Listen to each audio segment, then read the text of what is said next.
두 사람이 벌거벗었으나 부끄러워하지 아니하니라. 아멘. 하나님의 은혜와 평강이 오늘도 저와 여러분 가운데 가득하길 바랍니다. 구역마다 하나님의 은혜가 넘치기를 간절히 바랍니다. 어떤 사람이 행복에 대해서 이렇게 이야기를 하더라고요. 행복이란 좋아하는 사람과 함께 시간을 낭비하는 것이다. 행복이란 좋아하는 사람과 함께 시간을 낭비하고 있는 것. 좋아하는 사람들하고 시간을 낭비하면 얼마나 좋을까요? 생각만 해도 좋을 것 같아요. 생각만 해도 행복할 것 같습니다. 우리 교회가, 우리 구역이 좋아하는 사람들끼리 시간을 낭비한다 표현하면 좀 그렇지만 행복한 시간 보내는 그런 교회가 또 구역이 되기를 간절히 바랍니다. 성경에서 하나님께서 이 세상을 보시고 가장 행복했을 때가 바로 오늘 말씀이 그때일 겁니다. 하나님이 가장 기뻐하시고 좋았을 때입니다. 사람들에게도 우리가 인류가 창조되었을 때 가장 행복할 때가 또 오늘 말씀이라고도 할 수 있습니다. 다시 말하면 우리의 그 신앙의 기준이 있다면 우리가 어느 정도의 수준의 그 신앙을 가지고 또 삶을 살아가야 되는가, 목표가 무엇인가를 오늘 말씀이 보여주고 있다라고도 할 수가 있습니다. 먼저 성경은 우리를 어떻게 만드셨는가 18절 말씀에 이렇게 말씀해요. 우리 한번 같이 읽어보겠습니다. 여호와 하나님이 이르되 사람이 혼자 사는 것이 좋지 아니하니 내가 그를 위하여 돕는 배필을 지으리라 하시니라. 여기 사람은 아담이라는 단어인데 그 남자가 아니라 인간이란 뜻이에요. 사람, 인류라는 뜻입니다. 온 인류를 의미하는 단어입니다. 여기까지는 남자와 여자의 구분이 생기기 전이에요. 사람이 혼자 사는 것이 좋지 않아요. 남자가 혼자 사는 것이 좋지 않은 것이 아니라 사람이 혼자 사는 것이 좋지가 않습니다. 진성형제, 사람이 혼자 사는 게 좋지가 않아요. 네. 그래서 돕는 배필을 지어 주셨습니다. 하나님이 돕는 배필을 주려고 애를 쓰십니다. 네, 흔히는 뭐 돕는 배필을 결혼 상대자라고 생각하기가 쉬운데 그 정도의 작은 의미가 아니라 돕는 존재, 혼자 살아갈 수 없는 존재들이니 돕는 존재를 우리에게 붙여주기를 하나님이 원하셨습니다. 우리는 혼자 살아갈 수도 없고 혼자 살아가서도 안 됩니다. 이 의미를 우리 구역 공과에서는 가정으로 한정을 하고 있지만 그런데 더 넓게 우리는 함께 살아갈 수밖에 없는 사람들입니다. 우리는 함께 사는 법을 배워야 합니다. 함께 살아가는 것이 더 좋습니다. 오늘 말씀은 사람과의 관계에 대한 말씀으로 이해해도 훨씬 더 좋습니다. 하나님께서 말씀하시기를 사람이 혼자 사는 것이 좋지 아니하니 돕는 배필을 지어주어야 되겠다라고 이야기를 하셨습니다. 점점 개인화되어가는 시대를 우리가 살아가고 있죠. 그러나 교회는 그 개인화되는 시대를 따라가서는 안 됩니다. 세상은 그렇게 갈 수 있어요. 그러나 교회는 그런 세상에 아니야. 함께 사는 세상이 좋은 거야. 공동체성을 회복하는 곳이 바로 교회가 되어야 됩니다. 이 시대의 사명이기도 합니다. 너무 개인화되어 가고 있어서 점점 잘 사는 것 같은데 점점 외로워요. 점점 마음이 황폐해지는 것을 우리가 경험하고 있습니다. 교회는 그 일을 회복하는 곳입니다. 그래서 하나님께서 돕는 배필을 만드셨는데 그 성경을 자세히 보면 사실은 여자를 바로 만드신 게 아니지요. 돕는 배필로 여자를 만드신 게 아닙니다. 19절 말씀에 우리 한번 같이 읽어보겠습니다.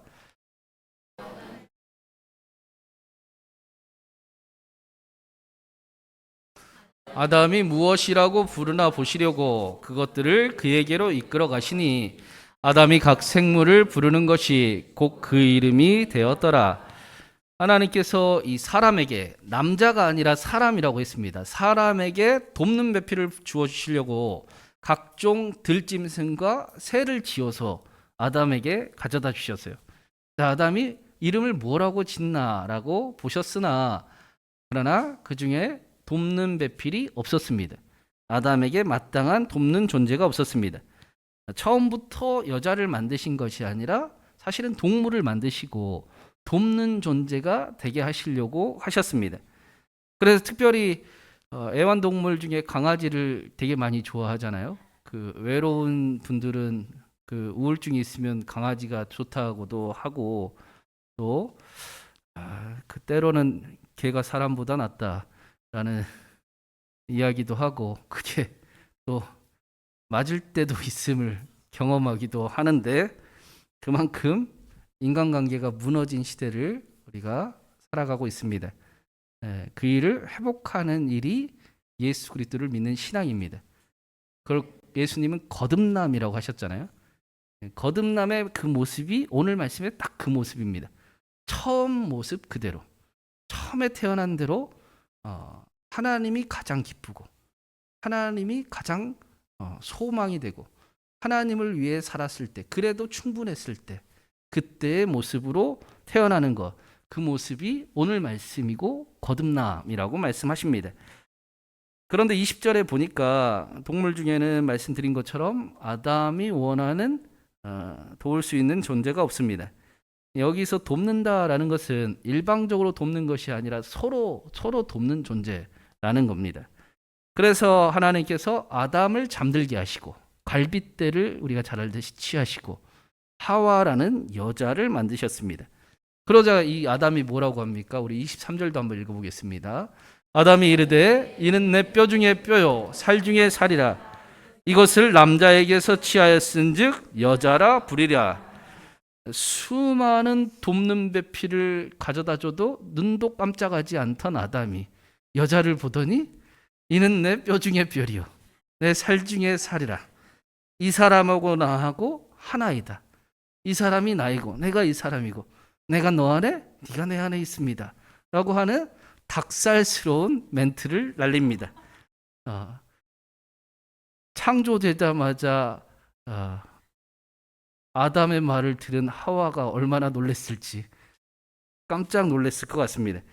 24절, 25절에 아내라는 단어가 나오는데 그 단어가 여자, 23절에 이시라는 똑같은 단어입니다. 이게 그냥 남자와 여자를 한정하는 게 아니라 모든 남자, 모든 여자를 의미하기도 합니다. 대표성을 가지고 있어요. 그래서 모든 남자와 모든 여자, 사람과 사람의 관계는 돕는 배필, 그것도 내 뼈 중에 뼈요, 내 살 중에 살이다. 우리가 그런 관계였다라는 겁니다.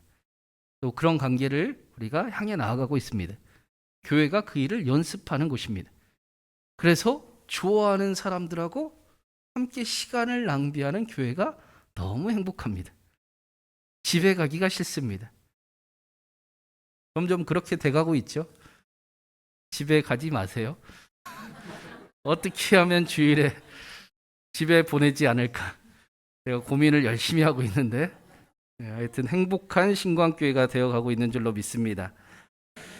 우리 중에는 힘이 센 사람도 있고 약한 사람도 있고 또 똑똑한 사람도 있고 운동신경이 뛰어난 사람도 있고 또 나이가 많아 인생의 경험이 많은 사람도 있고 젊어서 힘이 세고 자신감이 많은 사람도 있고 그런데 우리는 그래서 서로 돕는 존재들입니다. 돕는 배필로 우리를 함께 하나 되게 하셨습니다. 그런 의미에서 옆 사람을 보면서 우리 당신은 내 뼈 중에 뼈요 내 살 중에 살입니다. 연습해야 된다니까요. 웃지만 마시고 집에 가서 네. 이 어색함이 점점 사라지고 우리 교회가 좋아하는 사람들과 함께 시간을 낭비하는 그런 공동체가 되기를 바랍니다. 남자나 여자나 누가 더 잘난 것도 못난 것도 없이 서로 도와야 하는 존재, 이게 원래 우리의 모습이었다라는 겁니다. 혼자 살기에는 너무나 힘든 존재입니다. 그런데 이제 문제는 그렇게 우리가 함께하고 싶은데 우리는 너무나 다른 당신이지 않습니까? 옆에서 인사를 하려고 하는데 허허허허 집에서 해야 된다라고 이야기하는 분도 계시고 너무 달라요. 성경은 그 이야기를 그 이유를 성경은 이야기를 해주고 있습니다. 그 아담은 흙으로 만들어졌고 하와는 갈빗대로 만들어졌잖아요. 흙이 강하나요? 갈빗대가 강하나요? 갈빗대가 강하죠. 제가 뭐 어려운 질문합니까? 재료가 다르죠. 그래서 나이가 들수록 남자는 여자 말을 잘 들어야 하는 게 또 아니에요? 그게 인류의 세상의 진리이기도 합니다. 나이가 들수록 여자 말을 잘 들어야 행복합니다. 그게 똑똑한 겁니다. 인생이 편합니다. 아담을 창조하실 때는 히브리어로 야짜르라는 단어예요. 흙을 퉁퉁퉁해서 만들었다. 그런 단어예요. 근데 여자를 창조할 때는 바나라는 단어예요. 건축하다. 재단을 하고 설계를 해서 건축하다. 그런 단어예요. 남자는 단순하고 여자는 세심합니다. 같은 재료도 아니고 같은 방법도 아니에요. 그러니까 같은 사람이라고 생각하면 오산인 거예요. 같은 사람이라고 생각하고 서로 대하면 골치 아픈 일이 일어나는 겁니다. 우리는 서로 다른 존재들입니다. 남자와 여자는 완전히 다르잖아요. 그렇죠? 생각하는 것도 다르고 받아들이는 것도 다르고 판단하는 것도 달라요. 똑같은 이야기를 하는데 다른 이야기를 어떻게 저런 생각을 하지 싶은 이야기가 나와요. 그런데 중요한 거는 이들 가운데 내 뼈 중에 뼈요 내 살 중에 살이다 라는 고백이 있다는 겁니다. 우리는 하나 되기를 원하는 사람들입니다. 근데 너무 달라요. 그러면 어떻게 해야 돼요? 서로를 배워야죠. 서로를 연습하고 서로를 공부하고 사랑하기를 훈련을 해야 됩니다. 교회가 바로 그런 곳입니다. 교회는 사랑만 가득한 곳이 아니고 사랑하기를 연습하는 곳입니다. 사랑해 보려고 노력하는 곳입니다. 사랑하는 방법을 배우는 곳입니다. 제가 호랑이와 소 이야기를 좋아하는데 한번 해드린 적이 있는 것 같아요. 그 호랑이하고 소하고 너무 사랑을 했어요. 그래서 결혼을 했습니다. 평생 가약을 맺고 내가 당신만을 사랑하겠습니다. 소는 호랑이를 사랑해서 자기가 먹고 싶은 거를 참고 호랑이에게 가져다 줬습니다. 호랑이 역시도 자기가 먹고 싶은 걸 참고 소에게 가져다 줬습니다. 근데 먹을 수가 없잖아요. 그래 시간이 지나면서 서로 야위어 가는 거예요. 그럼에도 불구하고 야, 내가 나를 희생해서 당신을 위할 수 있음이 나의 기쁨입니다. 헌신하는 기쁨이 노력이 가득했어요. 이 가정에. 그러다가 점점 야위어 가는 모습을 보고 아니 그러지 말고 당신을 좀 더 생각하세요. 내가 너무 부족하네요. 당신을 좀 더 챙기면 좋겠어요. 라고 서로를 염려하고 걱정하면서 이야기를 하다가 어차피 먹지도 못할 거 당신이 드세요. 라는 말에 둘이 갑자기 감정이 팍 상해버렸어요. 어차피 먹지도 못한다고?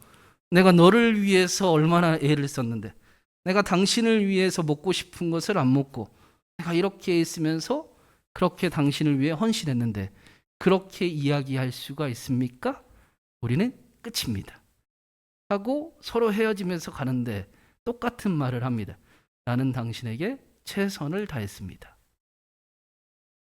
야, 이게 어디서 많이 본 모습 같아요.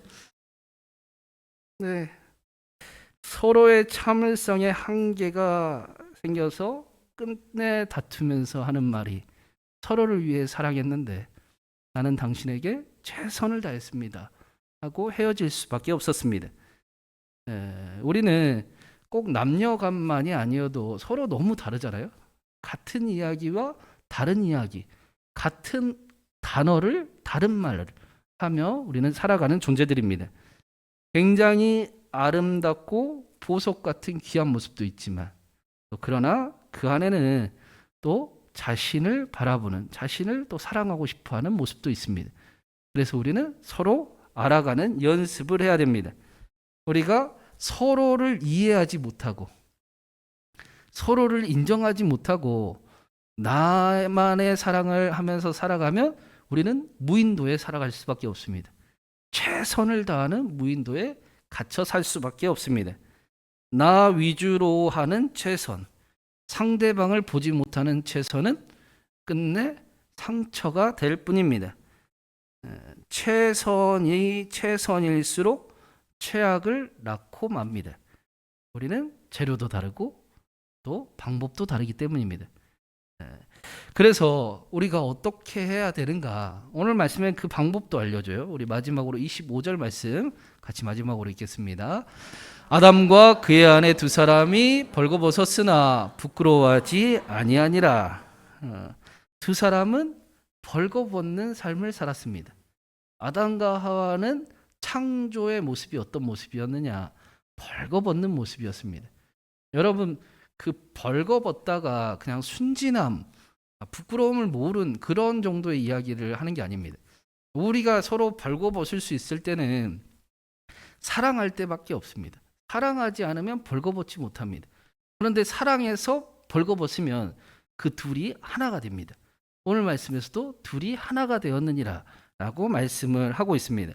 사랑하는 연습과 또 사랑하는 마음과 상대를 존중하는 그런 믿음이 있어야 벌거벗을 수가 있습니다. 벌거벗어야 오해가 생기지 않습니다. 나는 너를 사랑한다 라고 말하는 것은 욕망입니다. 내가 당신을 이해하고 싶습니다. 내가 당신을 기다리고 싶습니다. 내가 당신의 방법을 존중하고 싶습니다. 라고 말하는 것이 사랑입니다. 서로가 벌거벗을 수 있는 환경을 만들어주고 서로가 벌거벗을 수 있는 믿음을 가지게 하는 연습을 우리가 필요한 것입니다. 아담과 하와가 그 두 사람도 벌거벗었지만 하나님 앞에서도 벌거벗는 삶을 아담과 하와는 살아가고 있었습니다. 우리도 벌거벗을 수 있잖아요. 그렇죠? 우리도 하나님 앞에서 벌거벗을 수 있는 신앙을 우리가 배웠지 않습니까? 이게 예수님을 믿는다라고 했잖아요. 우리는 예수 그리스도의 피로 말미암아 하나님 앞에 담력을 나아갈 담력을 얻었습니다. 벌거벗고 나아갈 수 있습니다. 벌거벗지 않으면 가짜가 됩니다. 벌거벗지 않으면 자신의 교만함이 됩니다. 제가 얼마 전에 이 설교를 똑같이 벌거벗어야 된다 했더니 다들 엄청 당황해하던 표정이 제가 기억이 나는데 예수님을 믿는 신앙은 벌거벗는 신앙입니다. 부끄러울 때도 하나님과 함께 할 수 있는 실력을 가지고 연약할 때도 함께 할 수 있는 실력을 가지고 기쁠 때도 함께 할 수 있는 실력을 배워가면서 하나님의 사랑을 알아가는 겁니다. 그럼에도 불구하고 사랑하시고 여전히 사랑하시고 끝까지 사랑하시고 나를 축복하기 원하시는 그 하나님의 축복을 경험하는 겁니다. 그렇게 사랑받는 자가 되어서 서로 사랑할 힘을 얻습니다. 서로 이해할 여유를 얻습니다. 사랑할 수 있는 삶을 연습하게 됩니다. 그게 하나님을 사랑하듯 사랑하는 삶, 예수님을 믿는 삶, 신광교회라고 이야기하는 것입니다. 많은 사람들이 사랑을 단순히 감정의 흥분으로 오해할 때가 있는데 우리는 이제 그렇지 않잖아요. 사랑은 오래 참고, 사랑은 온유하며, 사랑은 교만하지 아니하고, 시기하지 아니하고, 성내지 아니하고, 모든 것을 참고, 모든 것을 견디며, 모든 것을 믿어주는 것을 사랑이다라고 가르칩니다. 사랑을 지켜가는 것입니다. 사랑을 만들어가는 것입니다. 사랑을 배워가는 것입니다. 그래서 사랑하는 사이가 되는 겁니다. 사랑하는 여러분, 우리 신광교회가 많이 사랑하면 좋겠습니다. 당신이 나의 뼈 중에 뼈요, 내 살 중에 살입니다 라고 이야기할 수 있는 좋은 친구들이 되기를 바랍니다. 그래서 교회에 있는 것이 즐겁고 좋아하는 사람들과 시간을 낭비하는 것이 행복하고 그렇게 힘을 얻고 또 위로받고 또 일어나 가정으로 삶의 자리로 나아가 하나님의 뜻하신 말을 또 말씀을 이루는 삶을 살아가는 저와 여러분 되기를 간절히 바랍니다. 그 일이 우리의 신광의 가정마다 또 우리의 삶마다 우리의 또 삶의 자리마다 우리 교회에 가득 넘쳐서 신광교회가 우리 삶이 더욱 복되어 가기를 주님의 이름으로 축원합니다.